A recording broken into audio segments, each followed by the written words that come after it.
Assalamu alaykum. Erkin Asiya Radiosi Tor televiziyasining ochil ekraniga xush keldinglar. Bugungi tarqitishimizning riyosatchiligi uchun Gulchehra sizlar bilan birga.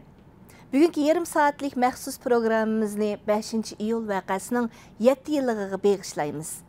2009-yili Urumchida yuz bergan 5-iyul voqeasi Uyg'ur hozirgi zamon tarixidagi davr bo'lg'uch bir voqea hisoblanadi. Muhtaram ko'rurman do'stlar, undaqda bundan 7 yil avvalgi Urumchida nimalar yuz berdi? Bir eslab o'tamdik. Bu xotirlar Uyg'urlar shundaqla dunyo jamoatchiligi uchun unutilmas xotir bo'lib qoldi. 5-iyul kuni Urumchidagi Uyg'ur yoshlari Uyg'urlarning nomratligi, Uyg'ur yoshlarining Xitoy o'lkalariga arzon emgak kuchi sifatida yo'tkilishi, rayondagi xizmat fursatlarining Uyg'urlarga berilmasligi qatorliq masalalarni o'tirib qo'yib, Xitoy hukumatining rayondagi Uyg'urlarga qaratgan milliy siyosatida barobar milliy siyosat yurgizishini talab qilib, norozilik namoyishi ilib borgan edi. Xitoy hukumati 2004-yildan e'tiboran Uyg'ur ishsiz yoshlarni 5-chi emgak kuchlari sifatida Xitoy o'lkalaridagi zavod, kon, korxonalarga ishlamchilikka yo'tkashga boshlagan. Bu siyosat bilan Uyg'ur elining janubini asos qilib, 18 yoshdan 25 yoshgacha bo'lgan to'y qilmagan dehqon qizlar, yosh yigitlar minglab Xitoyga majbur yo'tkaldi. Ular borgan joylarda Xitoylarning eg'ir kamsitishi, parakandichiliklari, arzon qul o'rinda muomala qilishlariga uchirdi. 2009-yili 26-iyun Shaugan voqeasidek ichinishli tragediya bo'lsa, ana shuning bir natijasi edi.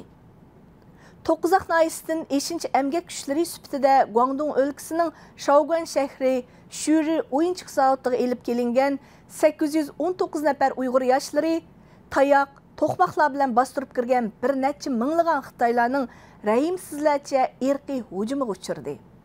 Xitoy doiralari ayni chog'da 2 soatgacha davom qilgan bu voqeada 2 kishining o'lib, 120 kishining yaralanganligini, ularning 81 nafarining o'xshash To'qqizoq noyasining dehqonlari ekanligini e'lon qildi.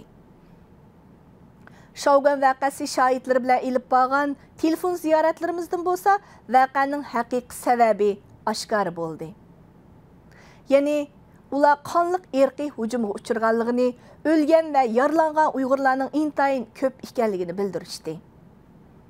2009-yili 5-iyul kuni Urumchidagi Uyg'ur yoshlari Xitoy hukumatining 26-iyun kunidagi Shaugan voqeasini adil bir taraf qilmasligi, shundaqla Uyg'urlarning kamsitilishi, nomratlik, ishsizlik masalalarining bag'ancha eg'irlayotganligi va hukumatning Uyg'ur yoshlarini Xitoy o'lkalariga arzon emgak kuchi sifatida yo'tkishi, rayondagi xizmat fursatlarining Uyg'urlarga berilmasligi, qo'shtilik ma'rif siyosati nomida Xitoyning til va madaniyat assimilyatsiyasi ilib berayotganligidek siyosatlarga norozilik bildirib va Xitoy hukumatining rayonda barobar milliy siyosat yurgizishini talab qilib, tinchlik namoyishi ilib borgan edi. Mazkur namoyish Xitoy doiralarining vaqtida muvofiq bir taraf qilmasligi sababli ko'chman Xitoylar bilan Uyg'urlar o'rtasidagi etnik to'qinishga aylantirildi. Natijada Uyg'urlarning bu noroziligi Xitoy harbiy kuchlari tomonidan qattiq bostirildi. Uyg'urlarning milliy kamsitishga qarta elib borgan bu norozilik namoyishi Xitoy hukumati tomonidan qonliq bostirilgandan keyin namoyish yerlik Uyg'urlar bilan ko'chman Xitoylar orasidagi milliy to'qinishga aylangan edi. Xitoy doiralari voqeada 200 dak odam o'lib, nurg'un odam yaralanganligini ilgari surgan. Xitoy hukumati 5-iyul voqeasidan keyin yana Uyg'ur eliga harbiy qismlarni yo'tkab, harbiy holat yurgizdi. 10-iyuldan boshlab Uyg'ur elida internet va chet el bilan telefon aloqalari 10 oygacha butunlay uzib etildi. 5-iyul voqeasidan keyin Xitoy Uyg'ur eli haqidagi barliq uchurlarni kuchli qamal qilib kelgan bo'lsa-mu, chet ellarga qochib chiqqan ba'zi Uyg'urlar 5-iyul voqeasida tutqun qilingan. Uyg'ur yoshlari soqchixonalarda majburiy holda ko'p miqdorda tuz suvi ishkizilib, qiyin qistoqqa elingan. Xitoy hukumati Uyg'ur elida 5-iyuldan keyingi Uyg'urlarni tutqun qilish harakatini jazolashni davomlashtirmoqda. 5-iyul g'oyiblari haqida Xitoy hukumati hozirgacha ifoda bildirmadi. 5 iyul vaqasiga 7 yil to'lgan kunlarda chet ellarda yashayotgan Uyg'ur ziyolilari, Uyg'ur faoliyatchilari mazkur voqealarni xotirlash bilan teng bu zo'r voqeaning Uyg'urlarga nisbatan dars berganligi, qandaq ochiq tajriba saboqlarni o'rgatganligi va millatning taqdiri haqida qandaq bir chiqish yo'li tutish kerakligi haqida izlanmoqda.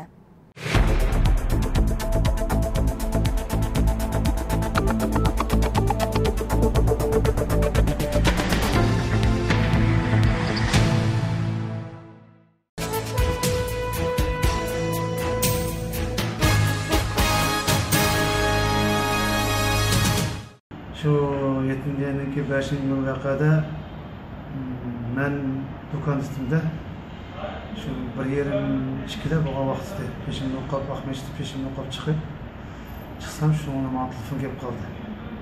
Telefon kırmış da Gonçan'da koyuyoruz hem de. Gonçan'daymış da Müslüman balığına pek kırgın topladı da itip oldu degende ki benim bağım geldi de maşinayı da şuraya badım. Şu naq meydanı badım. Hakikaten basam şu yerda itiyotgan yaqinda üstteki yaşaqtış bombası. Hatta ballarını çıkış ballarını itiyotgan tutib olgan yerini ko'rdim da naq meydanda. Şu vaqtida dükkan otasam bir varam tushunib ketdi. Şu chiqsam asrdan o'qib chiqsamla pastdan yosh ballarning kelishi bütünlaşı bizge erkinlik gerek, bizim dini erkinliğimiz gerek. Hiç kalsa bir otur meydanımı öyle oturup tümenimi çakmadı. Kolda iş çıkmanda kalptek ya işim yok olmuyor. Baş tüz alette bizge erkinlik gerek, bizim mujnamızda koydu, Müslümanlar mında koydu. Şoga vakası, işte kıravatı diyen şuarından kiravat kavatıda. Şuarından gelip ne? Ahmet'in kışının öter ağırlığında bir öteşme bir adam ağırlığı var. Klasındaki Ahmet'in kışında. Şu ağırlık yaratı aşaktımla tığcının geldi. Vücudun tığcının kilipla. Şöyle kapsılıpla şu servetler oldu. Kurallıklı servette. Ya tokta, ya o bu diyen gap yok. 40 yıl taşıdı. O esirden keyingi boğan. Esirden keyingi boğan vaxtida 40 yıl taşıdı o bağlı. Zaxım boğanlarını. Şularını aşı Doktorxana to'shadi. Shu nemga shu arg'u urib basgan arg'uga, uch chaqliq mashina arg'uga, shuni o'rib chiqib ketib ustini besib turib, doktorxonaga aparadik. Ammo hech kim doktorxonaga aparadik. Niz kafirlar qanday qildi? Omma deb ular. Davolamaymiz dedi. Ashunda o'q degan chiqib kelgan hamshirimizdan, kichik bolalardan chiqayotgan qon, o'qni o'q tekkan qonlardan chiqayotgan qonlar qo'limizda yo'qotib qon, butun qo'lim qon endi. Shu vaqtida bizning xalq Uyg'ur xalqlarimiz qanday bo'ldi yo'qsa tizlik bilan namoyish qilib mangan. Hech qasning qo'lda bir narsa yo'q. Mana men shahid bo'lmay inshaalloh. Hech qasning qo'lda bir narsa yo'q. Bizga erkinlik kerak. Mishlar shu voqeani shoga voqeasini sotlab mishlar bersin deb menvasa bu o'q atgandan keyin bu majbur holatda o'q etib kichkin cho'ng demay itib olsa kim chidaydi? Namoyishni bostirish. 4 kun 40 o'tkicha boshlangan bu. İçişir. 8 yerimgacha men shu yerda. 8 yerimgacha hech nima bo'lmaydi. İçishib ketdi, bular ityotdi. Bizning bolalar qo'lda tosh bular qurolliq birdan harbiyga keldi. Past tarafdan ishkin doktorxona oq tarafdan mansa oq tarafdan butun soqchilar bosib keldi ular. Ular ityotdi. Ammo bolalar taş yetip saçlarını kaçıyordu. Bütün ballı kozgaldı o ki vaka. Bütün ballı hepimiz kozgalıp çıktı. Ama ağırlıkta itibatkan Uygur hemşehrilerimiz. Uygur ballı. Bu kırvetken ballarının sahne yok. Onun sahne yok onun ki. Tuşa bulamadık demekçi de biz. İtibatken ballarının sahne yok. Önemli. 10 jigim dikim 10 jigim olsa bir aşkı yüzden tuşa bulattık. İtibatken'in sahne yok. Evet ettiğim bomdatta tüt boğa vaxtıda geldim doktorxanam aşı. Abdullah sana maşinam şu yerdə qaldı. Maşını alamadık da. Evet kelsen yolun oturduk qallarını bütün juva tuttu. Ama yolda maşını elib Saymaçan'a çıktıkça bütün kurallı kan yol degende. Saymaçan kim var? Uygurlar. 6. yol etdigende öyünün aldık ötse bütün kan yol kan durdu. Kimnin kanları? Bizning qarindoshlarımızın qanlari. Kimning kiyimlari? Bizning qarindoshlarımızın kiyimlari. Yalang'och qilib, yalang'och holatda. Endi uni ta'sirlab bergan bo'lmaydi inson. Adam qatar kömepti biz Uygurlar. Öy kirip, bütün Kur'anlık. Öy kirip. Hemmisinin kaltakları okşaş. Hemmisinin kiyimi okşaş. Öyle bakma. Xalq olsa, xalq qo'zg'algan bo'lsa, unda bo'lmaydi. Hammasi vujudniki har bir qismini Qur'onliqlar. Hatto 72 yoshli qirg'an bir qeyri qo'shnan qeyrini uyiga kirib, 72 yosh kirganda urib yotqizib qo'yibdi odamni. Hali odamning badani ko'p ketadi mana shunday. 72 yosh kirgan qeyrini tatib, onamizdan tatib urib mana shunday qo'yib bo'lsa, maqsad nima? Uyg'urlar bo'lsa qildigan. 6-sila tushunkin sınırlarım battı, o sınırlarımı sayma çalıntı, onu ilip karmaya akıp koydum. Yol boyu bir teşekkür etti. Adamın tödedemine kayıtıp geldim. Kayıtıp gelip 6. sıra keşke kayıtıp geldim. 7. sıra öğü talakçı hizmet edildi. Bütün Xitayla kozulup geldi de. Xitayla kozulup oturdu, iki yakta vücuduna bulan kollap gelip oturdu. Qoğdap gelip oturdu, oylap bakınlar. Aşı Dentenin akıdaki Uygurlar bazı aşkallardan çıkıp diyen Uygurların sakçı erbi güylük var. Onu tosmay çıkıp atkını körüp külüp oynap geliyordu da. Hakikaten biz Xitay'ın gibi anladım beni. Ay, üyemden aldı Atbek meydanı aldı, üyemden aldı ötken Xitay'ın avazını gördüler. Biz çokum azat bilmez. Uygurlardan ben de kımay kırmaz dedi. O xanzor yediriyor, şunu yediyor. Biz Xitaylar çokum kalbi kılmaz, Uygurların bir de kımay kırmaz etmez ortada. Bana o çen diken işitmez kafir, nereden de oynatıdı. Bütün işte xabri var. Uygurlar bunda kızı hatırcam kılıyasın. Maksat ne oldu? Bu bir taktik yapısındaki. Oyun, siyasi oyun. 100 Uygur ne? Varançonun kızı, 150 Xitay'ını, 150 Xitay'ını ötegize bizim ne çıkıyor? Uygur'una kırıp etti bana. Turmalı patmayı gitti. Mişler bakayım. Atbey meydanında 8. sıra ettikende 7. sıra keçi Xitay'ların kıldığı paralan oklarını yetişip başında gitti. Oğlum bilen kızım falan talak çıkız mı dedim. Çıkma dedim. Özüm çıkettim talak. 8. sıra ettikken çıkıp maşını ortalırsam maşını aldı bir maşını koyup çıkkan olmadı. Şundan bazarımız battı bizim Atbey meydanı bazar. Bunda çıksam bazarın oturdu ayallar diyen şeker şudur. Bütün muhbirlik yapıptı. 20 neçe muhbirlik var. Qarsak şundan ne bolsa bizga erkildiğini erkilgimiz kerak dedi. A'lerimizni qo'yib turinglar, bizni a'lerimiz hech qanday ish qiladi. 6-sida Qashqarga kelgan odam nima kechdi kiriblar. 7-sida kecha tutqun qilingan. Hech qanday buni qilmagani olib uriblar. Xitoy izdirib yo'q dedi. Shundan chiqdi. Muxbirlar nim qildi, uni bu so'radi. Yani ki ben cevap verdim.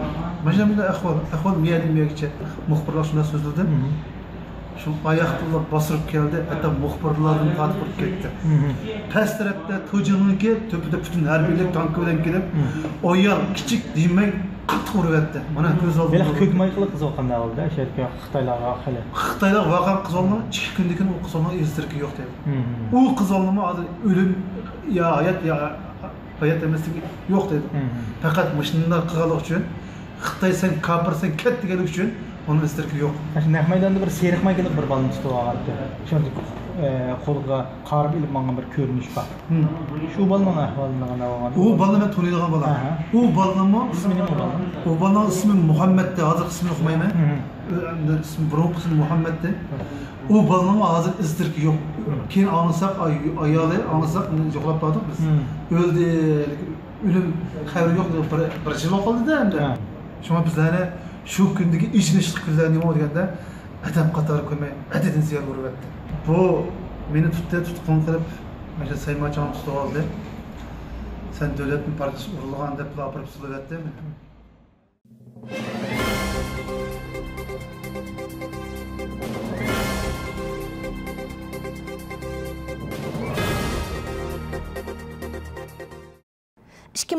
yılı Ürümçide yüz bergen 5 iyul vaqasi Uyghur hazırkı zaman tarixideki devir bölgüç bir vaqa hesaplanıdı.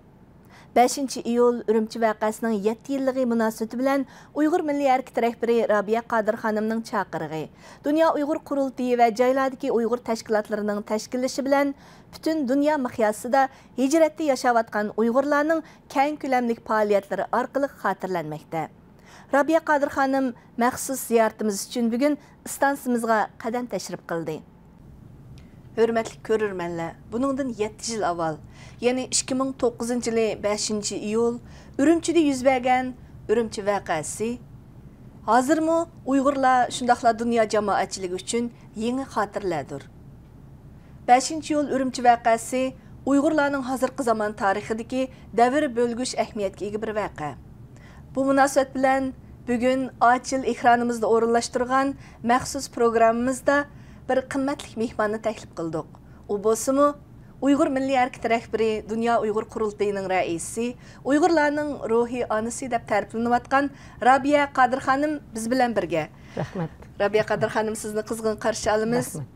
Bugünkidek mushundaq xotir kunda siz bilan 5 iyul vaqasining Uyg'urlarga nisbatan ahmiyati va Uyg'ur milliy harakatidagi tutgan o'rni haqida suhbatlashmoqchimiz. Oldi bilan shu 5 iyul vaqasi Uyg'urlar uchun nimadan derak berdi, uning eng zo'r ahmiyati nima deb qaraysiz? Oldi bilan bugun hammamiz motam tutib yig'laydigan kun. Chunki bu davri bölgüş bu vaqa Uyg'ur xalqining tarixida Uyg'urlar misli ko'rilmagan chiqimga uchragan, vahshiylarcha bostirilgan, bolalar, onalar qiya-chiya o'ldirilgan, hech qanday yordamga erishamagan bir kun. Lekin bu kun Uyg'ur xalqining, butun dunyo xalqining ko'zini ochgan bir kun.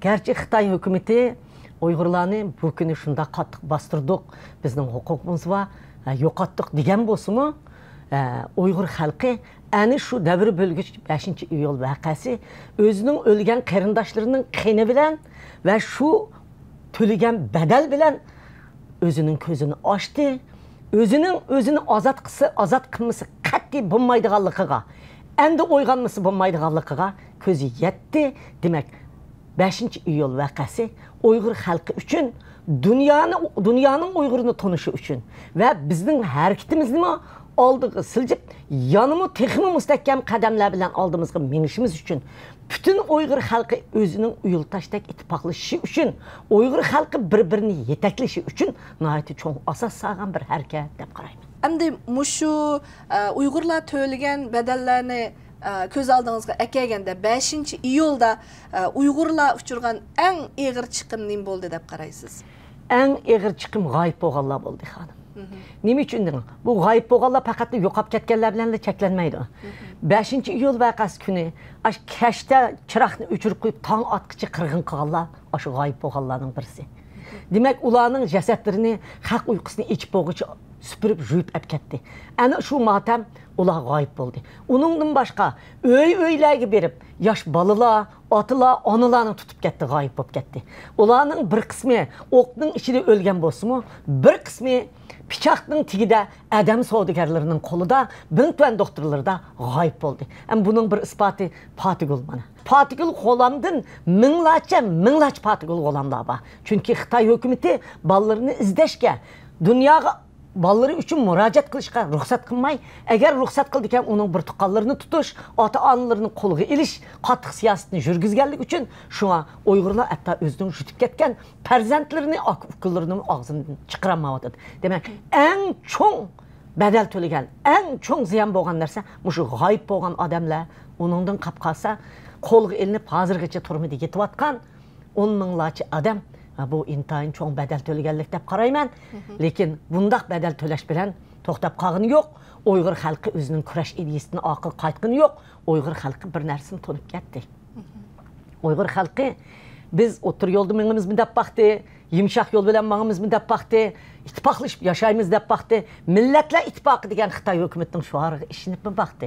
Lekin buning hammasidan quruq gap ekanligini, Uyg'ur xalqi Xitoy hukumatining milliy yo'qotishning obyektivi ekanligini, Xitoy hukumatining o'ltirib yo'qotish obyektivi ekanligini, Xitoy hukumatining xitoylashtirish obyektivi ekanligini, baribir Xitoy hukumati bilan yashamaydiganligini to'nib ketdi. Hozir Uyg'ur xalqi mutlaq bular bilan birga yashashning xatarlik ekanligini, bular bilan birga yashayamaydiganligini, toki vatanini ozod qilib, o'zining tarixiga qaytmaguncha o'zining erkinligiga chiqolmaydiganligini to'nib ketdi. Hürmetli Rabiya Qadir xanım, Xitay hökumətindən 5 iyul vəqəsininki adaleti üçün nimələr tələb qılsınız? Şovgan vəqəsi aldı bilən. Çünki Şovgan vəqəsi üçün 10 minliğən adam qurban oldu.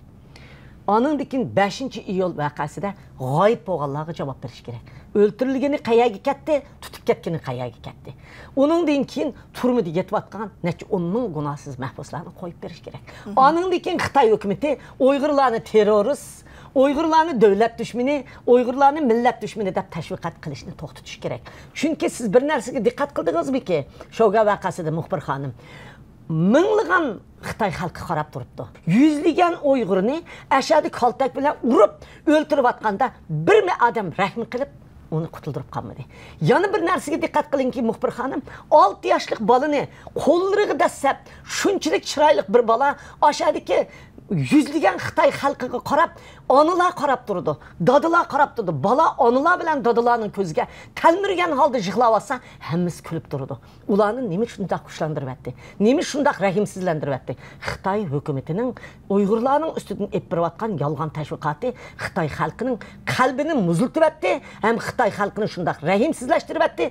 Uyg'urlarni rahimsizlarcha bostiradigan millatchilarni yetkazib chiqadi. Shuning uchun men aytamanki, Xitoy hukumati bu tashviqotlarni to'xtatish kerak. Buni shuni to'xtatgan vaqtida xalqning her xalqning o'ttiridagi ittifoqlikni paydo qildi, ham o'zining siyosatini normal eparalaydi va davlatiga tinchlik o'rnatadi. Endi sizningcha, shu 5 iyul vaqasi Xitoy hukumatining Uyg'urlarga yoki Uyg'ur eliga qaratgan siyosiy strategiyasini o'zgartirishida qanday rol o'ynadi?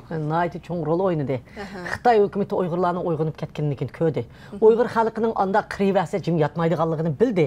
Uyg'ur xalqining o'zining bir irodasi, bir maqsadi va bir nishonini uchun to'xtamay 65 yildan beri kurash qilayotgan Uyg'ur xalqi buruqtiman bir narsaning ichidan portlab chiqqandek portlab chiqib, oshindaq qirsa, oshindaq bostirsa, oshindaq tutqun qilsa, bir qatimni to'xtab qolmay o'zining erkinligi uchun epirayotgan har xil kurashlarni, vatan ichi teshirib epirayotgan kurashlarni ko'rgandan keyin Xitoy hukumati jiddiy ko'chmay o'tkash siyosatini amalga qo'ydi.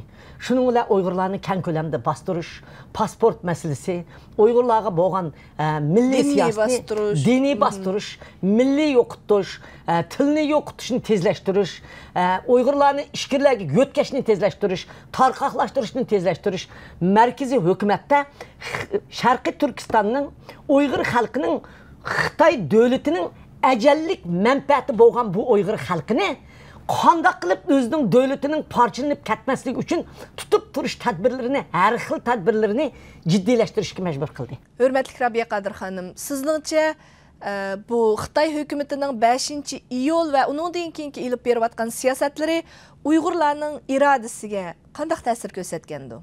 Bu Xitoy hukumati nodonlik qildi, muxbir xonim. Qanday nodonlik qildi? Bu siyosatni qattiqlashtirdi. Uyg'urlarni o'zining makonida turolmaydigan, 10 minglığan ko'chmanlarning vatandan qochib chiqib ketib, jinini saqlash uchun dunyoning har xil yerlarida to'xtab qoladigan, hatto Uyg'urlar o'ch ilish ideyasi bilan vatanni tashlab qochib chiqadigan, mushundaq Uyg'urlarni Xitoy hukumati o'zi yetildirib chiqdi. Demak, Xitoy hukumatiningki Uyg'urlarga eppagan mushu qattiq siyosati Uyg'urlarning harakatini yemishtish emas, Uyg'urlarning kurash ideyasini yetildirib chiqdi. Uyg'urlarni yetildirdi. Uyg'urlarning ko'zini ochdi. Uyg'urlar Xitoy bilan yashasa qat'iy bo'lmaydiganligini, Xitoy xalqiga ishonishga bo'lmaydiganligini, Xitoy xalqiga bo'lgan ishonchini yo'qotdi. Xitoy hukumatining qattiq siyosati o'zining davlatni chin tutish siyosatini barbod qilyapti. Xitoy hukumatining hozirgi o'zgartgan siyosatlari milliy bostirish, diniy bostirish, til bostirish, ko'chma yo'tlash, ekologiyani buzish, mush qatorliq har xil siyosatlari turmuga odam tutish, Uyg'urlarning pasportini tatib olish, Uyg'ur xalqi qiljimi parvo qilmadi. Uyg'ur xalqining asl irodasini chiqibdi. Uyg'ur xalqining o'zini ozodlikka bo'lgan intilishini kuchaytirdi. Vatan ichi teshini birlashtirdi. Bu ya'ni 5 iyul vaqasi sizning va Uyg'ur milliy harakatining strategiyasiga qanday ta'sir ko'rsatdi? Strategiya, ya'ni yo'nalishinglarni Uyg'ur milliy harakatining nishonini o'zgartirishinglarga va yoki strategiyasini o'zgartirishinglarga bir ta'sir bo'ldimi? Qanday rol o'ynadi? Bu haqda bir to'xtalib baqqan bo'lsangiz. Birisi chet eldeki Uyg'urlarning milliy harakatining kuchayishiga ham chet eldeki Uyg'urlarning milliy harakatiga dunyodagi butun kishilik huquq tashkilotlari, davlatlar, tashqi ishlar ministrligi, har xil tashkilotlar hammasi Uyg'ur xalqiga o'rtaq yordam qilishga erishdi ham chet eldeki ipirvatgan da'voning yo'linishini boshqacha o'zgartdi. Uyg'urlar onda hareket 5. yo'l vaqasi bo'lsin, il vaqasi bo'lsin, Barim vaqasi bo'lsin, mayli bizning shu ozodlik uchun Sharq Turkiston ozodlik harakatlari bo'lsin, Xitoy besib olgandan burungi vatanimizning mustaqilligi va erkinligi, xalqimizning erkinligi o'z taqdirini o'zi belgilash uchun davomli qinini, jinini, ballarini, hayotini, melini berib kelyapti. Bugungacha biz bu maqsadga yetamadik. Biz yetammaganimiz bilan uyg'ondik. Dünya uyg'ondi. Uyg'urlarning mustaqil bir davlat ekanligini butun dunyo tunib ketdi, muxbir xonim. 5 iyul voqeasidan keyin Uyg'urlar cho'qim mustaqil bo'lmaydiganga ko'zi yetganligi uchun hozir butun dunyodagi Uyg'urlar garchi hozir mushundaq Uyg'urlarning hozirgi vaziyatini hal qilish uchun yo'lda ketayotgani bilan mustaqil bo'lmaguncha Uyg'urlarning erkinligi chiqmaydiganligini tunib yetdi. Ham Uyg'urlar cho'qim mushundaq davomlashir ekan, Xitoy hukumatining Uyg'urlarni tutib qololmaydiganligiga Xitoy hukumatining ko'zi yetdi, muxbir xonim. Shuning bilan men Uyg'ur xalqining umidsizlanmasligini, mening xalqimningki cho'qim o'zining taqdirini kelgusida o'zi belgilab, o'zining davlatini o'zini so'raydiganligiga ishonaman. Bu qitim yani 5 iyul vaqasining 7 yilligini xotirlash munosabati bilan dunyoning har qaysi joylarida qanday faoliyatlarni uyushtirmoqchisizlar Dunyo Uyg'ur qurultiyi nomidan? Her 5 iyul vaqasida biz Dunyo Uyg'ur qurultiyi safarbar qilib, bütün dünyadaki Uyg'ur davlatlarning hammasidagi tashkilotlarni, bütün Uyg'ur qarindoshlarimizni shu kuni to'plashib, namoyishlar o'tkazadigan, o'xshamagan faoliyatlarni o'tkazadigan, nazar chiroqlarni qiladigan va shu kunni o'zining bir xotirlash kuni qiladigan kuni qilib bekilganligimiz uchun shu kuni biz elchixonaning oldida noroziligimizni bildiramiz va uningdan boshqa har xil yig'inlarni o'tkazamiz va 5 iyul vaqasida o'lib ketgan qarindoshlarimizning, shahid bo'lgan qarindoshlarimizning, turmuga kirib ketgan qahramonlarimizning, shahid bo'lgan oila qahramonlarimizning hammasining oil tabobatlariga yordam qilish, ulardan hol so'rash va ularning xotir kunini qilish, namoyishlarni qilish safarbarligini butun dunyo bo'yicha qilamiz. O'xshamagan holda harakatlarni har qaysi o'zining aloyidligi bilan olib boradi. Onun ustiga bu qitimliq yani ulug' Ramazon oxirlashib ro'za hayit kunlari dal shu 5 iyul voqealarining xotir kunlariga to'g'ri keldi. Bu munosabat bilan aqchan Uyg'urlarning xotirlash faoliyatlari texmi dag'dig'iliq, texmi ma'nolarga ega bo'lg'isi. Rahmat muxbir. Rahmat sizga. Sizning oxirda suhbatimizga qatnashganingiz uchun ko'g'ichilar nomidan sizga cho'nqur tashakkur bildirma va sizning ro'za hayitingiz muborak bo'lsin. O'zingizdan bo'lsin. Rahmat. Rahmat sizlarga ko'rurman do'stlar. Yuqorida Dunyo Uyg'ur qurultiyining raisi, Uyg'ur milliy harakatining rahbari Robiya Qodir xonim bilan 5 iyul Urumchi voqeasining 7 yilligi munosabati bilan o'tkazgan suhbatimizga ishtirok qildinglar. Rahmat sizlarga. Bugungi kuzatish va analiz sahifamizning qimmatli mehmonlari Washingtondan Dunyo Uyg'ur qurultiyining bosh kotibi Nurmamat Musabay apandi studiyamizda ve Türkiye O'rta Osiyo Strategiya Tadqiqot Markazi Xitoy ishlari tadqiqotchisi Hacıtepe Universiteti dotsenti Erkin Akram apandi Skype bilan 5 iyul voqeasining ta'siri, Uyg'urlarning umumiy vaziyati haqida muxbirimiz Erkin bilan birlikda suhbatga ishtirok qilamiz.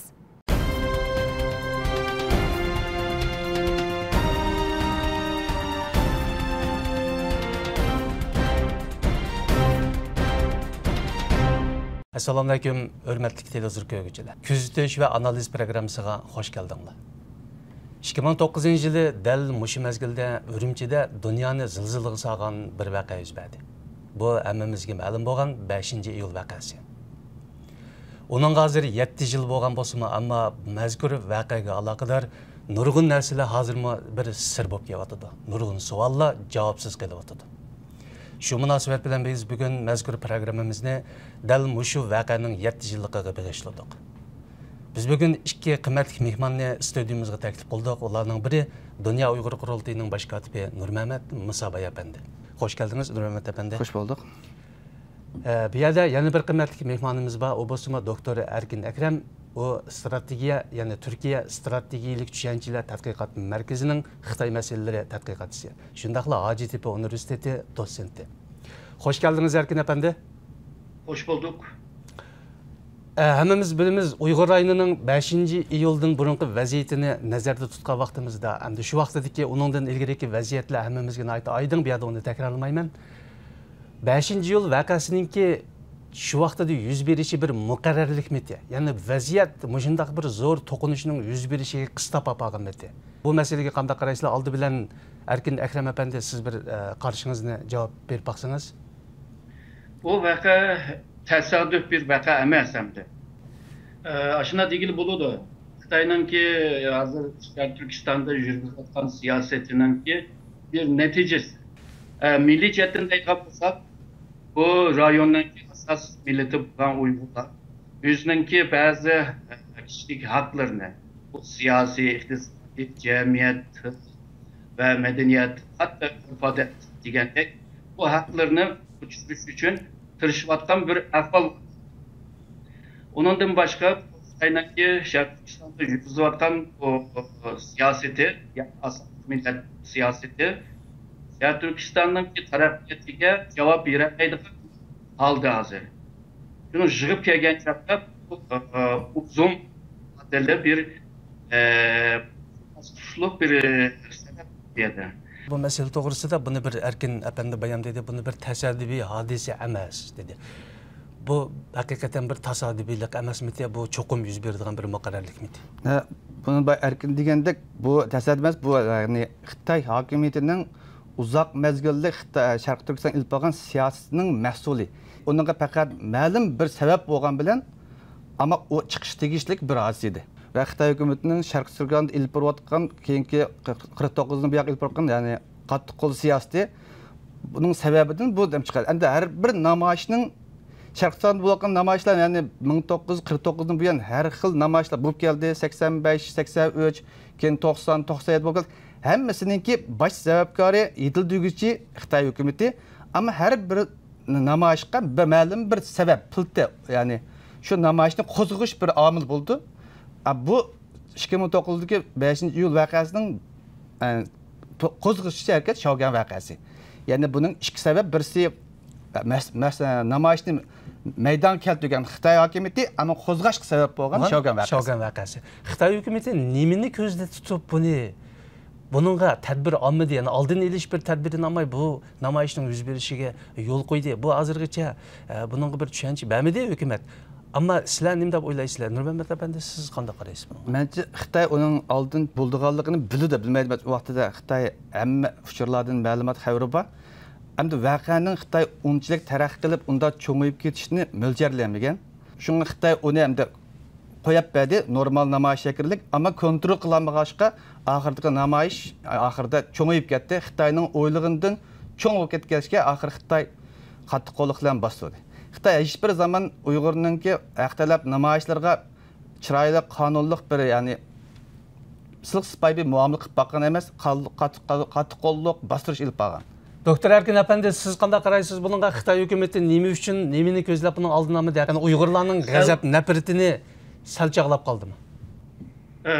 Bu herhalde Xitay'nın ki şu yerlik hükümet, yani Ürümçi hükümetinin ki meseleye sel karışlıktan töpeyli oldu dep oylayman.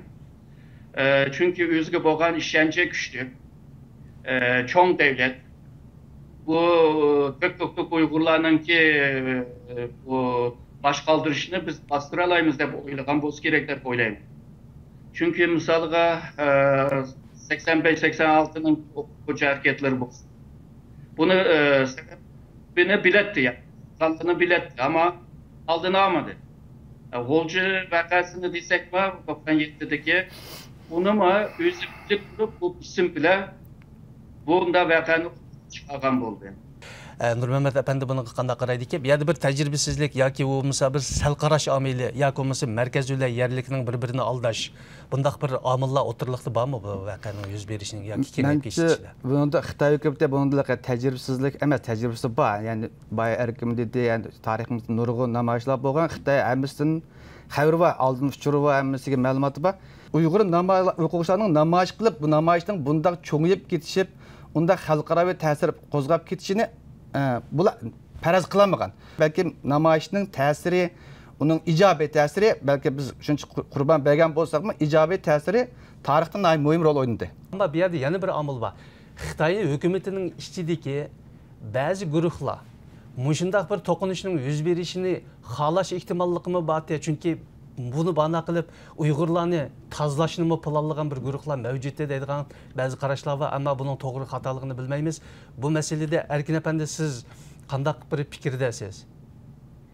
Agarda bu masala milliy to'qinishlik bir masalasiga aylangan bo'lsa, Xitoy hokimiyatiga maydon o'qigan degan bir ma'no keldi. Ya'ni Xitoy hokimiyati buni boshqaramadi degan ma'no chiqdi.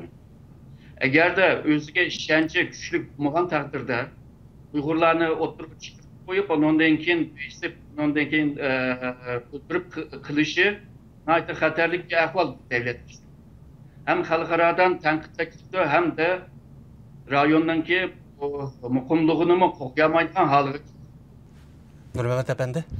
Endi Xitoy boya deganimizdek, Xitoy bu voqeaning chiqishini oldinlar kuzatib turgan, ya'ni Xitoyning bexatarlik organlari, o'quvchilar uyushmasining ichida o'quvchilar qadar bor.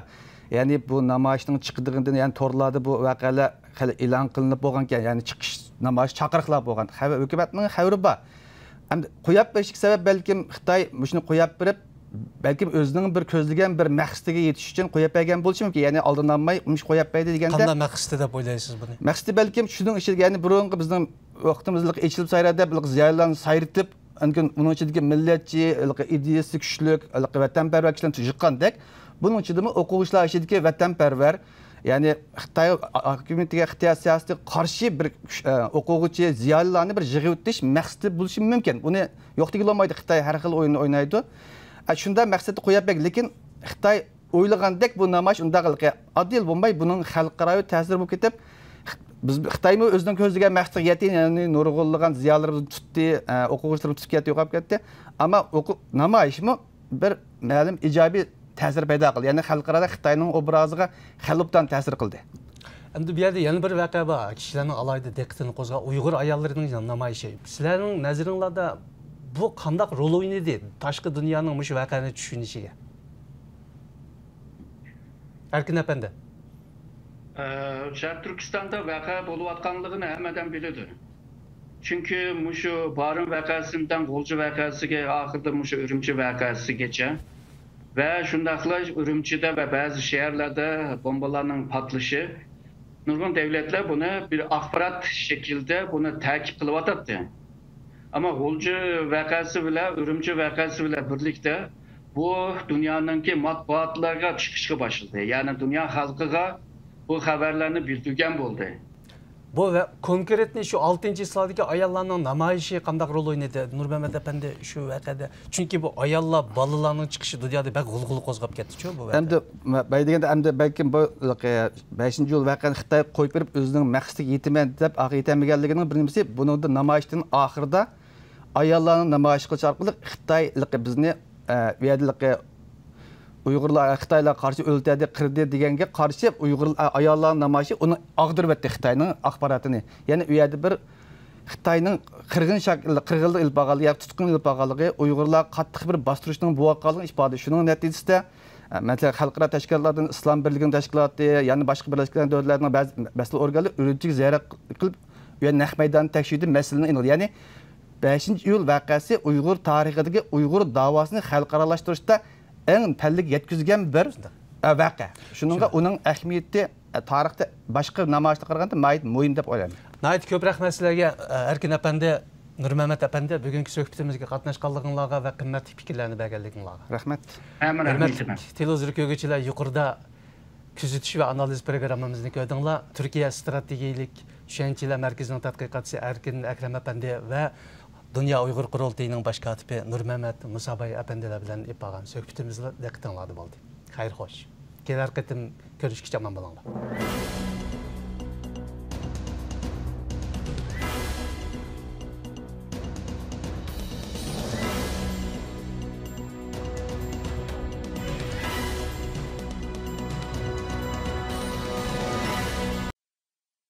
bu namoyishimizni biz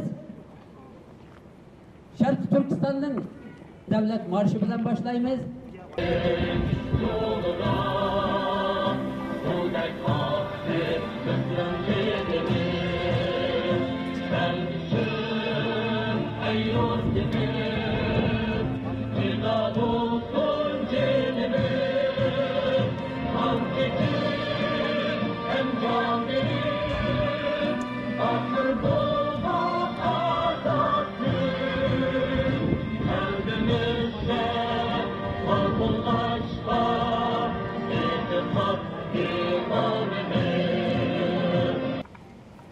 Xitoy basmachilarının ve diktatorlarının bir hükümet ku, hakimiyet ku, biz tinchlik bilan bir namoyish qilsak, bizga haq javob berdi ku, deb nahaq o'lgan qarindoshlari uchun tinchlik bilan ep bo'lgan namoyishlari qonliq bostirilgan tuni.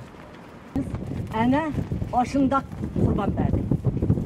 Yalnız bu 7. ayının 5'deki vaka emas, ili vakası, Barın vakası, özünler bilirsə, onundan başqa Aksu vakası, hem onundan başqa Nurgun vakalar 57. yılı, 54. yılı, 62. yılı, muşundaq vakalar davamlı bastırışqa uçurab durdu. Freedom for Uyghurs! Freedom for Uyghurs! Freedom for Uyghurs! China stop the massacre! China stop the massacre! China stop the massacre! China stop the massacre! China stop the killing! China stop the killing! Fascist China! Fascist China! Fascist China! Nazi China! Nazi China! Nazi China! Nazi China! China, get out of East Turkestan! China, get out of East Turkestan! Get out now! Get out now! Get out now! Get out now! China, get out of East Turkestan! China, get out of East Turkestan! China, get out of East Turkestan! China, get out of East Turkestan! All liars! Go home, China! Go home, China! Go home, China! Go home, China! Shame, shame, China, shame! Terrorist China! Terrorist China! Fascist China! Fascist China! Çıkıdel çok bayrak diyorlar.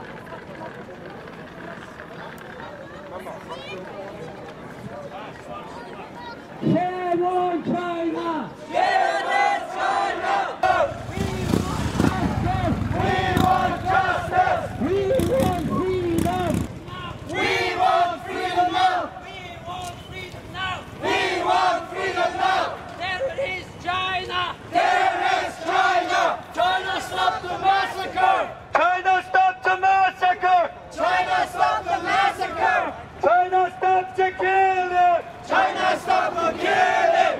China stop the killing!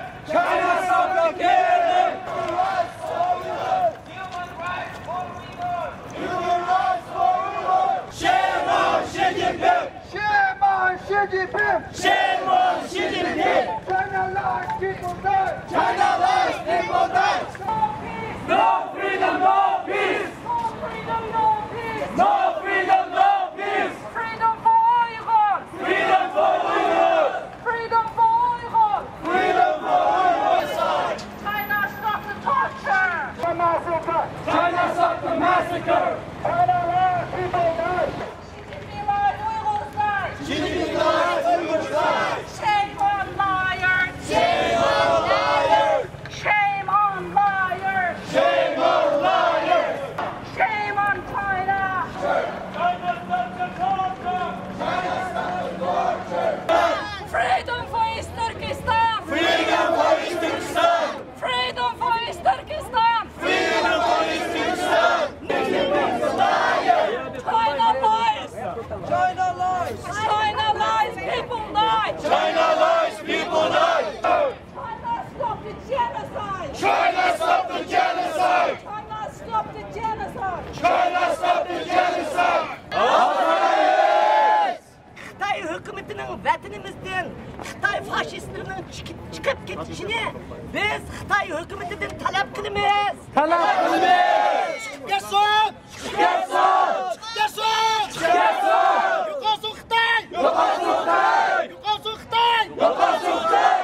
Men oldi bilan mushuning uchun bedel to'lagan erlari, bolaları, ota-onasi bedel to'lab bir ko'zdan qon, bir ko'zdan yosh oqqan shehidlarning oila tabobatlariga butun dunyodagi erkinlik talab qiluvchi, haq tarafda turayotgan Uyg'urlar nomidan, Sharqi Turkistonliklar nomidan chin ko'nglimdan rahmat aytaman va ularning nomidan rahmat aytaman. Shuningdek, o'sha Sharqi Turkiston titrab turgan Xitoyning zaminida Xitoyning oyog'i ostidagi Sharqi Turkiston, ingirgan Sharqi Turkiston nomidan shehidlarning oila tabobatlariga rahmat aytaman. Ular butun odamlarning oldida hurmat taxtining ustida. Hammamizning ular beshimizning ustida. Topqinimiz ularning, muhabbatimiz ularning, biz ularning shehid bo'lgan qarindoshlari uchun biz ularning oqida. Ularning to'lagan bedellarini biz har vaqt unutib qolmaymiz. Butun dunyodagi mayli savdogar bo'lsin, mayli ziyoli bo'lsin, mayli odatdagi Uyg'urlar bo'lsin, o'zi uchun qurbon bergan shu shehid bo'lgan shehidlarning oila tabobatlarini har vaqt yo'qlab turishni umid qilaman va shu kunlarda turmuga kirib ketgan, uning oldikayinda vatanda turmuga kirib ketgan, turmida yetayotgan mahbuslarning jafo tortib, yig'lab o'tayotgan oila tabobatlarini davomli yo'qlab, hal so'rab, ularga hurmat o'rnini berishni umid qilaman. Har qanday xalq uchun kurash qilgan, xalq uchun turmida yotgan, xalq uchun shehid bo'lganlarni o'zining beshida tutishini va ularni hurmat quchog'ini etishini umid qilaman. Ularga muhabbat berishni umid qilaman.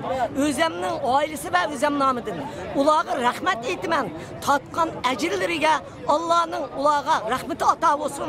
Tatgan ajrlari uchun ularning oilasiga baxt, saodat ato qilsin.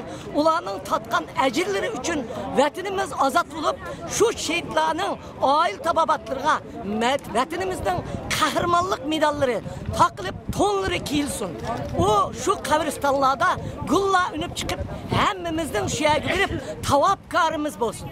Rahmeti qarindoshlarimiz birlik kelib, etning birinchi kunidek mushuna ulug' kunimizda yana qarindoshlarimizni unutmay, mushu issiq kunda, mushu ulug' kunda hamma nimani qo'yib, shu ovozni vatanda yetkazamagan dunyoga, shu qarindoshlarimizning ovozini butun dunyoning siyosiy markazi bo'lgan Washingtonda butun dunyoga anglatdik.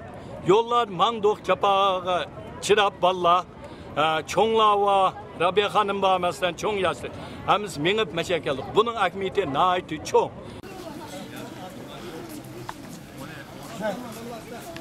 Hadi abi slogan. Yaşasın bağımsız Doğu Türkistan!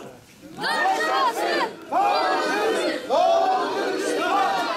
Yaşasın bağımsız Doğu Türkistan! Yaşasın bağımsız! Allah subhanehu ve teala muvaffak kılsın, kabulümüzü müstahkem kılsın. Allah subhanehu ve teala bu yolda akkan terlerimizde, kanlarımızda gözü kubul kılsın. ألا تطغوا في الميزان وأقيموا الوزن بالقسط ولا تخسروا الميزان والأرض وضعها للأنام فيها فاكهة والنخل ذات الأكمام والحب ذو الأسف والريحان فبأي آلاء ربكما تكذبان خلق الإنسان من صلصال كالفخار وخلق الجن من مارج من نار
7 yil avval yuz bergan bu voqealar hozirgacha Uyg'urlar jumladan dunyo jamoatchiligi uchun yangi xotirlardir. Muhtaram tomoshabinlar, 5-iyul voqeasining 7 yillik xotirasiga bag'ishlangan ochil ekranimizning bugungi soni unutilmas xotirlar, uzilmas rishta, izgu tilaklar bilan mush yerda tamam. Programmamizning keyingi sonida sizlar bilan qayta didorlashish niyatida xo'shlashmoqchimiz. Hammanglar aman bo'lgaysizlar. Açlay deydu açıl Yâre başka sancılay deydu açıl Yâre başka sancılay deydu açıl Yarın ki bu diye açıl Yâre kenge yam şey deydu açıl Yâre kenge yam şey deydu açıl